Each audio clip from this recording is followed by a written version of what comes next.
Everyone, welcome back to the Lighthouse Sessions. In today's episode, I have my new friend Klint Kendrick with me here today.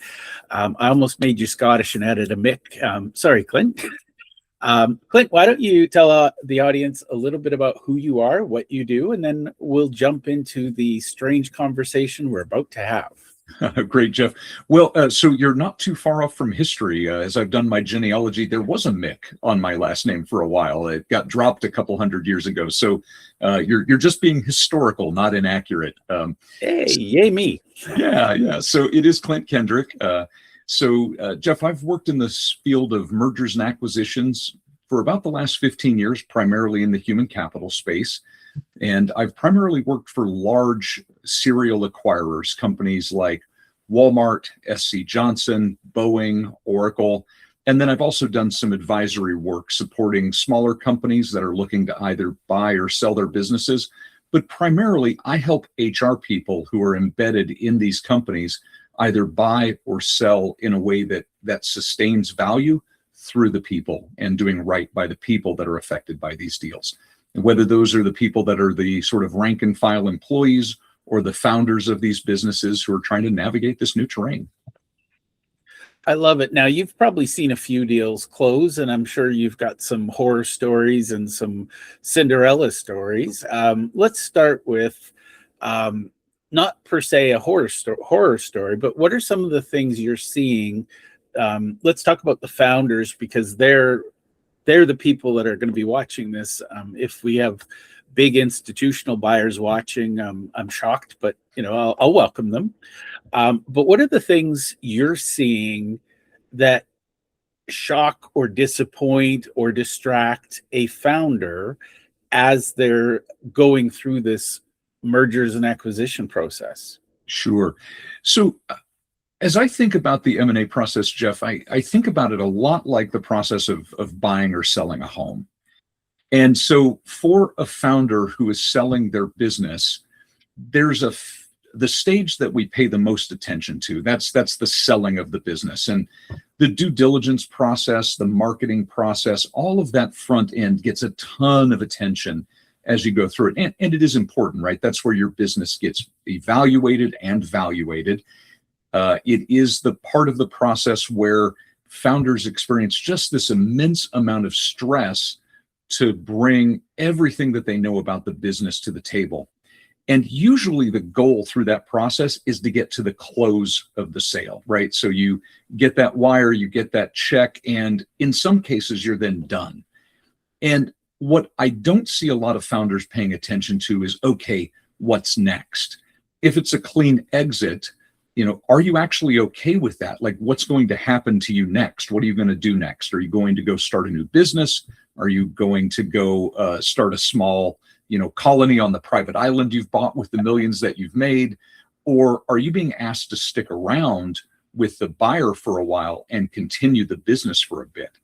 And regardless of what your answer is, there will be an adjustment. And I find that a lot of founders are really lost after they've sold this business that they've poured their blood, sweat, and tears into for many, many years, if not decades. And if you're going into a larger company or you're selling to private equity and you're being asked to stick around, a lot of founders don't ask the questions about, hey, what does it look like if I'm going to work for you? What does it look like for my people? What does it look like for really this business and how we do business going forward? Because it's almost always a pretty dramatic change. And I find a lot of founders get very, very disillusioned when they make that transition into the new business. I also find that some founders who want to be in a corporate or private equity role and are prepared for it and get the coaching and support that they need can actually thrive in that new environment.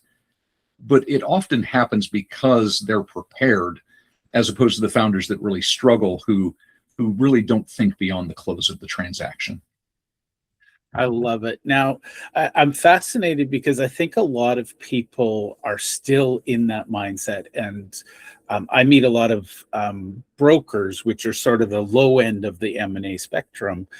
Most of them think that the only way to sell a business is, I am a owner, founder, I work in the business, I'm going to go find somebody to replace me and honestly, I think it's the most common, especially at the small level. But I would say that a lot of them perhaps aren't looking at all their options. What's unique in your experience in working with a, let's call it institutional buyer versus I call the owner to owner a retail transaction almost. Yeah, and to be candid, I haven't done a lot of those owner to owner transactions. I've had some friends that have called me and asked for advice, and the advice I can give there is pretty limited, just because I don't have that firsthand experience.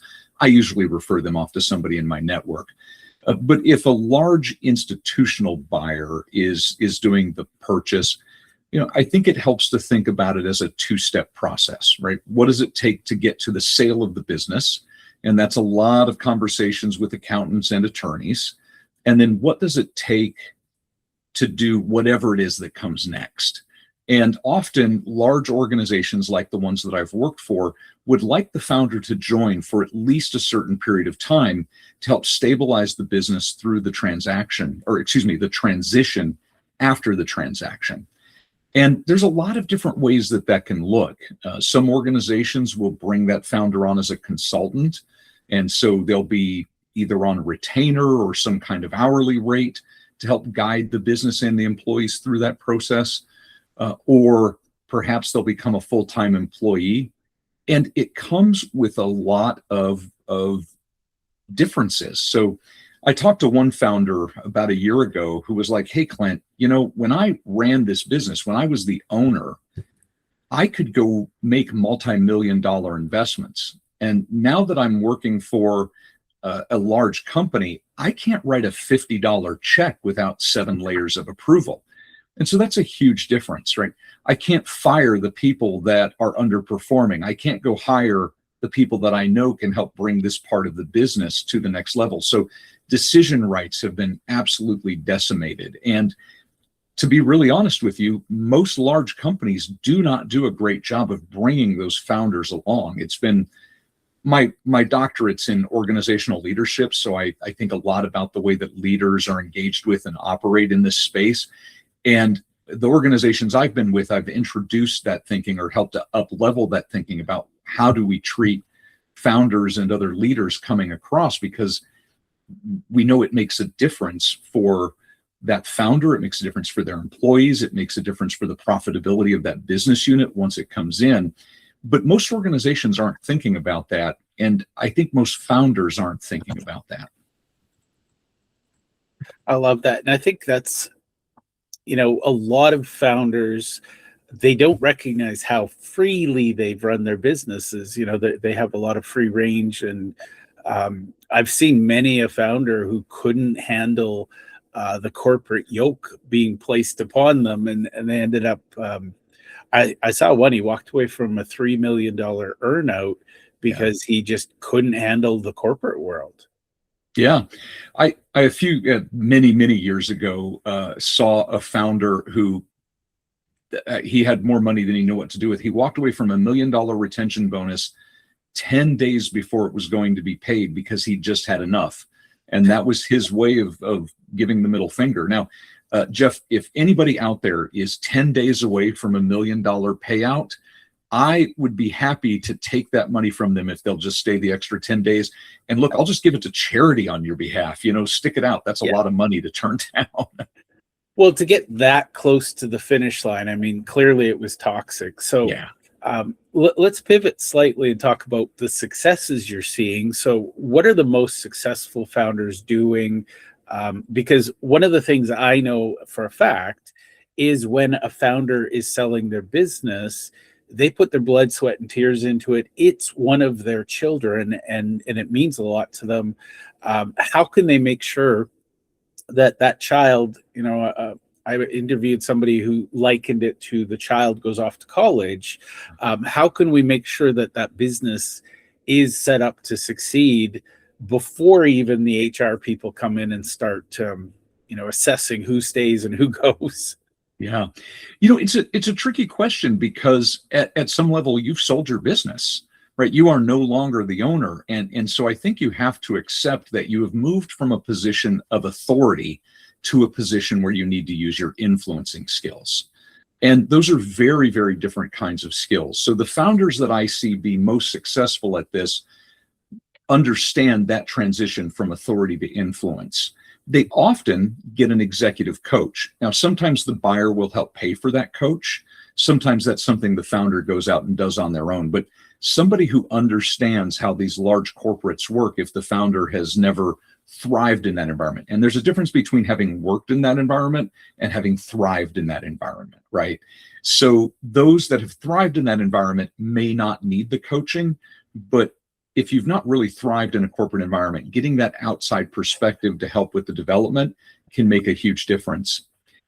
And what's interesting is I see some founders who try to work certain conditions into the purchase agreement, and sometimes that works. But I was just looking at the news this morning, and Ben & Jerry's is in the news again. So, these guys sold their business to Unilever. It's been sold a couple more times. I forget who. I think it's Magnum Ice Cream holds it right now. And Ben & Jerry's, they want to have this shareholder activism, right? They're activists, and they have a lot of strong political opinions that they wanted to be able to continue to share with their platform through their ice cream brand. And they're in a lawsuit right now over whether that purchase agreement from the early 2000s still allows them to do that, even though the business has been sold multiple times. So what I would say is don't rely on the purchase agreement giving you the permissions that you need. You really need to rely on those influence skills that if you don't have, get a coach to help you build them. And honestly, I think one of my aha moments, and I used to say this all the time, but nobody'd listen, but I still say it.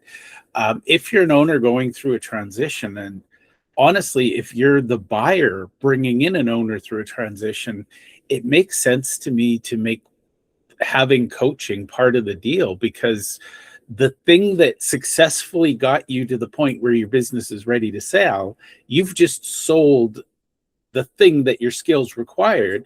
Now there's there's more diplomacy, there's more influence, as you said. The reality is, and I'll be blunt, most visionary entrepreneurs I know don't have the patience to play politics. Yeah. They're going to do what's right and what's good for the company because they believe it. They're not going to stop and say, "Oh, I'm sorry, you didn't say Simon Says." They didn't ask for permission. So I think coaching would be very useful.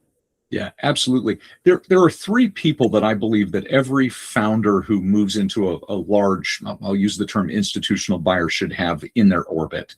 The executive coach is one of them. The other two that I really recommend they have in addition to the coach is an executive sponsor. And get somebody at the right level who has the time to walk you through the politics of that organization and will stand in your corner.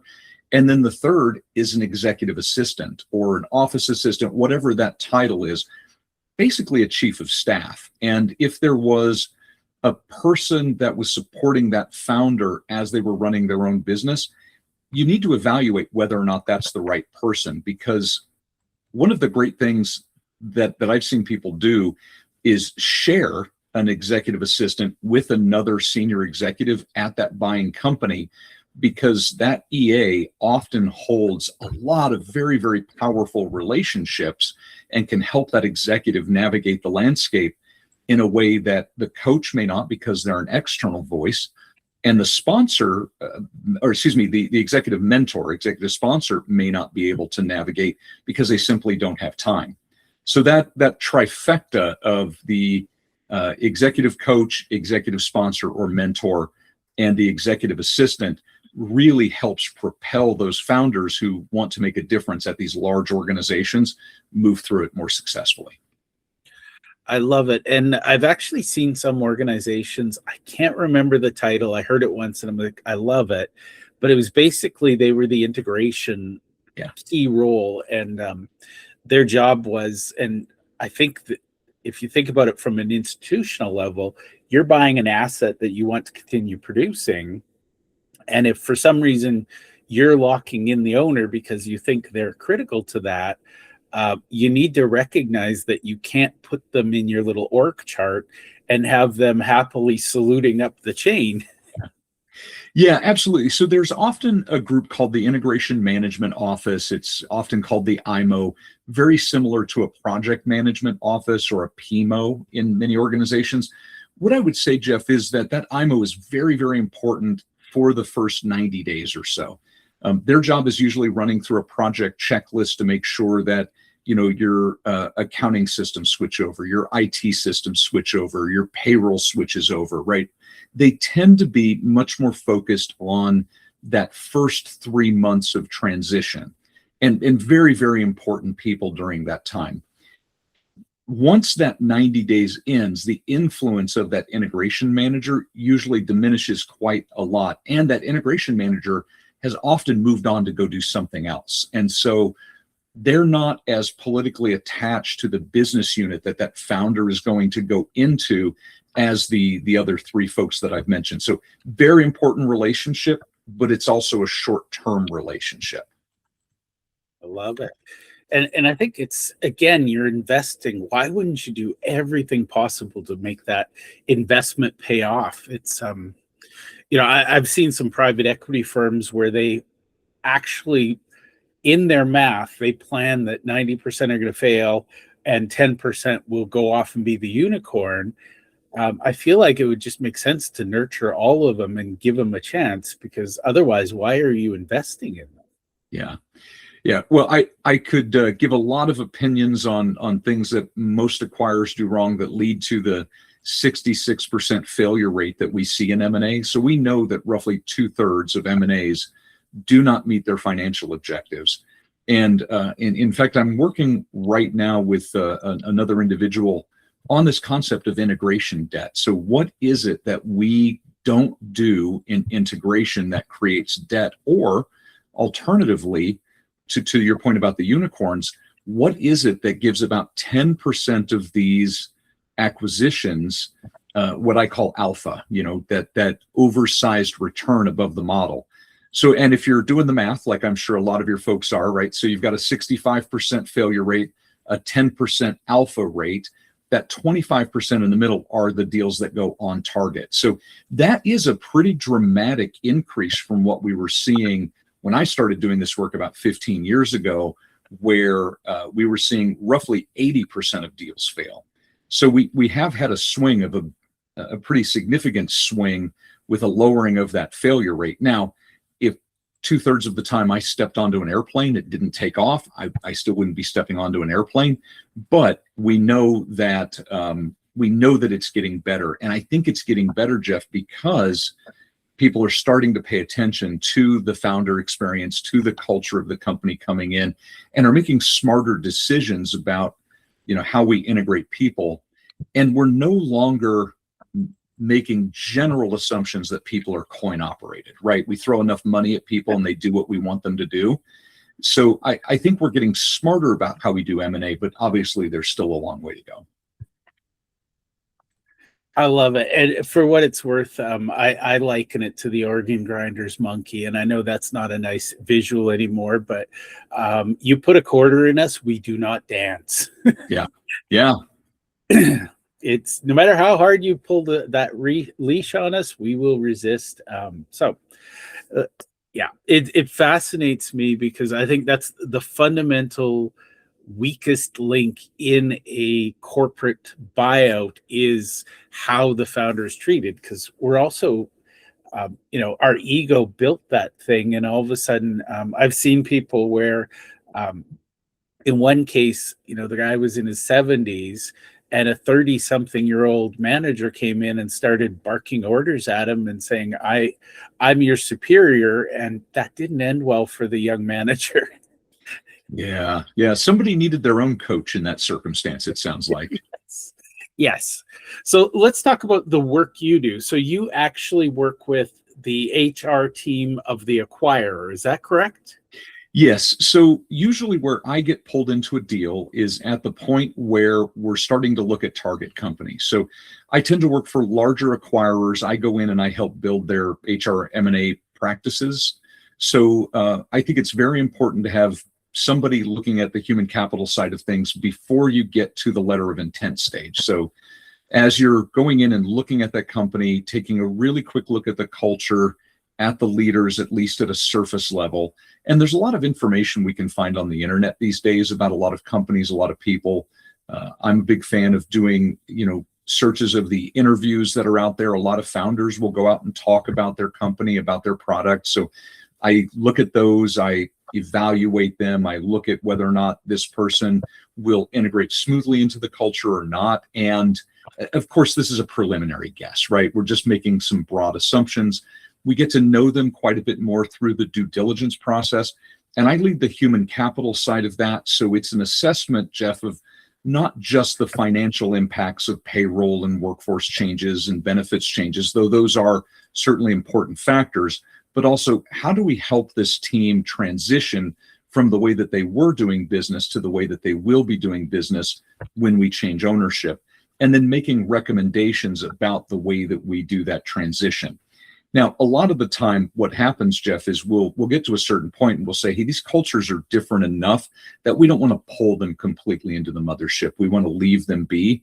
And unfortunately, what a lot of founders hear is, oh, they're going to leave me alone, which is absolutely a mistake, because especially with a large company, we have all sorts of reporting requirements. We have all sorts of governance overlay that any wholly owned subsidiary, even if we leave you on your own payroll, your own benefits, your own whatever, we have a higher risk profile than you did when you were an independent owner. We have different requirements to our boards and to the governments that we operate under to manage at least an information layer that feels like an imposition to those leaders. So we understand what those transitions are going to end up looking like, even in a light touch scenario.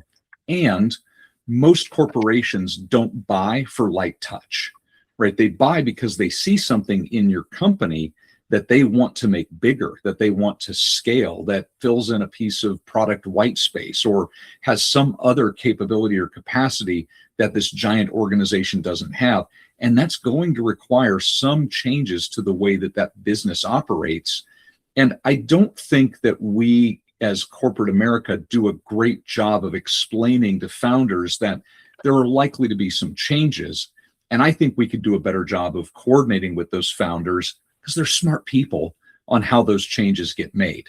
So during the diligence process, it becomes a lot of paperwork that goes back and forth, a lot of trying to figure out what's the actual value of the business, how do we want to pay for it, is everything legally in good shape, going through all of that during diligence. I or my team then carries forward into looking at the paperwork, the purchase agreements, any kind of retentions. We make recommendations around.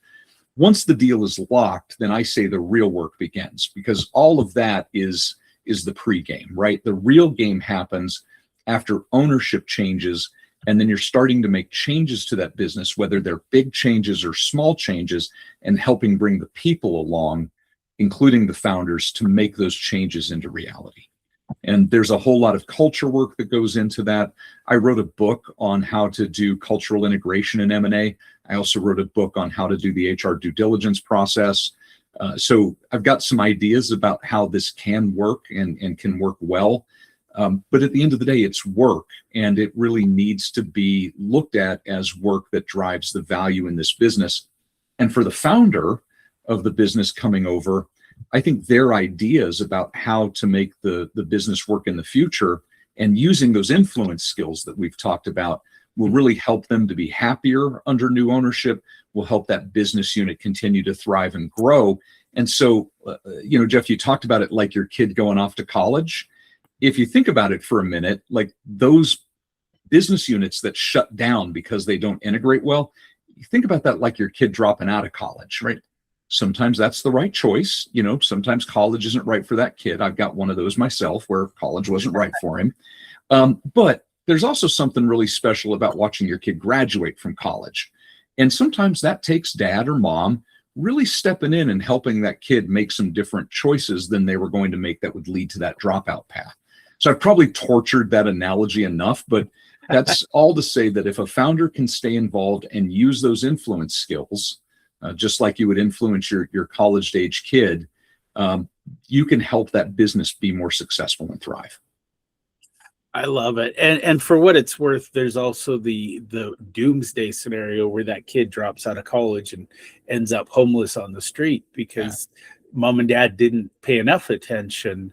But I'm fascinated because I think a lot of people underestimate, and I see this in the smaller transaction space. They actually call it a transaction and then they treat it as one. But at the end of the day, I think most of these are more properly looked at as a merger because you need both parties to get along to get the value out of it. And honestly, I can't imagine the hell realm that somebody is in that they'll walk away 10 days shy of $1 million payday. Now they might be independently wealthy, but I'm going to guess that they still had some value that, again, even take that million and give it to your favorite charity. Yeah. Yeah. Look, I'm with you. I'm with you. I have not been in the position where I've even been offered $1 million. Again, if anybody out there wants to offer me a lot of money, I'm not going to say no.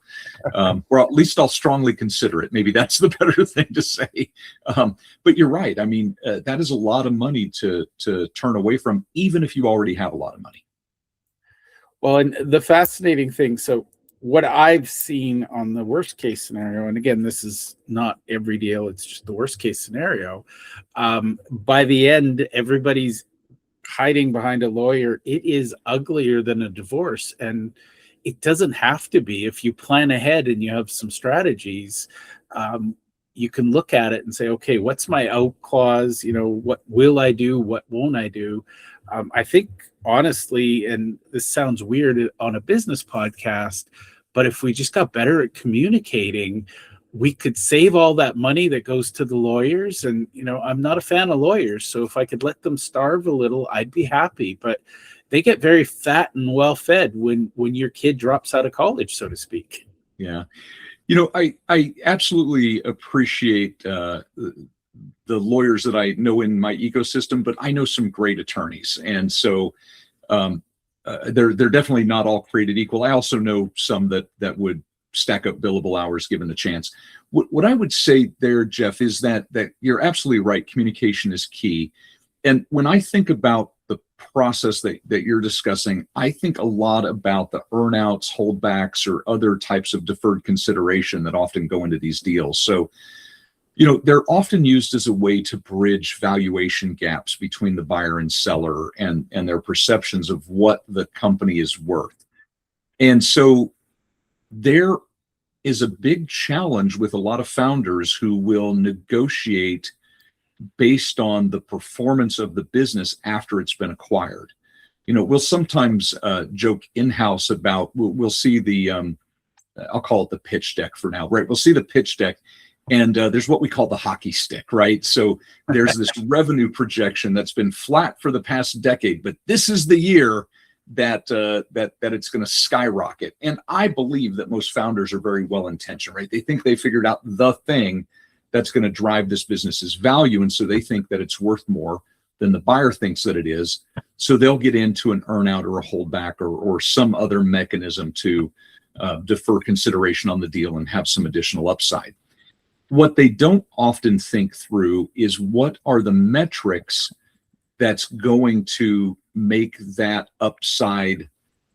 I'm so sorry. Let me say that differently. What they don't think through are the conditions that are going to lead to the metrics that give them that upside, right? So usually in those earnouts and holdbacks, there are a bunch of targets. Like there's a revenue target. Sometimes I've seen like a customer retention target or even an employee retention target. So if they sell more, earn more, keep more customers, keep more employees happy, then there's a bundle of money that's going to go to them. What the founders don't often consider is that everything in their world has changed. So even if that hockey stick were to come true, all of a sudden you now have a new owner. You have different decision rights. You have different imposed communication styles from that company. Your team is going through a massive change. The team that you're relying on to make those metrics is not in the same circumstance they were. And that's why a lot of times these earnouts and holdbacks become, like you said, uglier than a divorce. It's really messy. And so I think founders that are more sophisticated are really, again, thinking about what does life look like after I get my big check for selling my company. I love it. I'll share the worst of all of them that I've ever seen. It was a multi-generational founder family, and they sold to a global conglomerate. I won't name names because I think I still have an NDA. But it was millions of dollars on the table, and the deal was the existing founders would continue to run it as is for the first 2 years. Well, nobody was clear on the as is. Right. So when they put in, so the big company put in, I think it was $2 million. The founder went out and bought corporate cars for all of the family that worked in the company. I got to, so I was on the liquidator team when all things fell apart, and I got to be the guy who went and took the keys to a Porsche 911 out of the hands of a 16-year-old boy who was young man who was working in the company. And man, did he hate me for that. But I'm not kidding. We ended up going in front of a judge to determine who owned the corporate records, because it was printed on printers owned by the original owners that they were leasing back to the conglomerate, but the conglomerate paid for the paper and the toner. And so the judge, trying to be wise and Solomon-like, said, fine, we'll cut it in half. You both own it. So the conglomerate had to go and photocopy 30 years worth of corporate records. And I had the displeasure of having to supervise that for 8 weeks. Wow. It was 12 hours a day watching people photocopy. It was the worst job I've ever had. And by the way, weird random thing, all of that paper, all of that copying, I'd go home covered in a fine white dust from the paper. Oh my goodness. How dirty paper is. Yeah. Wow. That does not sound like fun, Jeff. But, it's somebody didn't think to define operate as is. It was just, well, we have corporate cars. And that was their argument. We all have corporate cars. My son is a delivery driver or whatever he was. So here's his corporate car. Yeah. But, the conglomerate and the judge said, reasonable expenses. Right. So I've had some weird conversations. Now, I want to be mindful of your time, Klint. If somebody is watching this and they're loving what we're talking about, where can they go to connect with you? Is LinkedIn the best place, or do you have other places? Yeah, LinkedIn's the best place to get a hold of me. So I'm a Klint with a K, not with a C. There's not a lot of us out there. They can also check out masteryourmerger.com, which is where I have a platform where I help HR and integration professionals do this work well. So either of those places, and I'm always happy to make new friends. Awesome. Well, Klint, I really want to thank you for being on the show today and for sharing all of your wisdom and insight. It's always a pleasure to meet a fellow nerd who focuses on how do we smooth friction and make things happen. Awesome. Thank you, Jeff.